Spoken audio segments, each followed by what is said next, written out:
मोदी को अभी तक इज्जत तरास नहीं आ रहा। मोदी को अभी तक इज्जत तरास नहीं आ रहा। मोदी को अभी तक इज्जत तरास नहीं आ रहा। यहाँ पे आए, तशरीफ लाए, आप लोगों का बहुत बहुत मेहरबानी।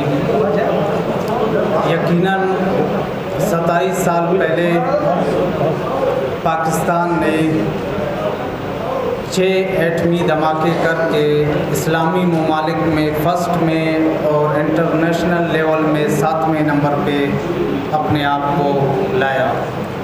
और इधर दो किरदार, दो हीरोज़ जो कभी कौम उनको नहीं भूलेगा, जनाब डॉक्टर कदीर ख़ान और शहीद जुल्फ़िकार अली भुट्टो। वो शहीद जुल्फ़िकार अली भुट्टो जिसने इंटरनेशनल माफियाज़ को कहा था कि मैं एक कौम का लीडर हूँ और हम गाज खा लेंगे लेकिन हम एटम बम बना लेंगे। और शहीद जुल्फ़िकार अली भुट्टो ने वो काम करके दिखाया और इंटरनेशनल माफियाज़ के जद में आके उसको शहीद फांसी पे चढ़ा दिया गया।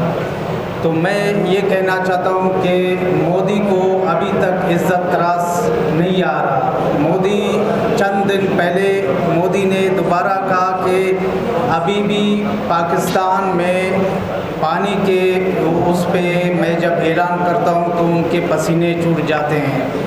मैं ये कहना चाहता हूँ कि मोदी आप सिर्फ बातों की हद तक कहो, आप हिम्मत करो, सिर्फ पानी बंद करके दिखाओ।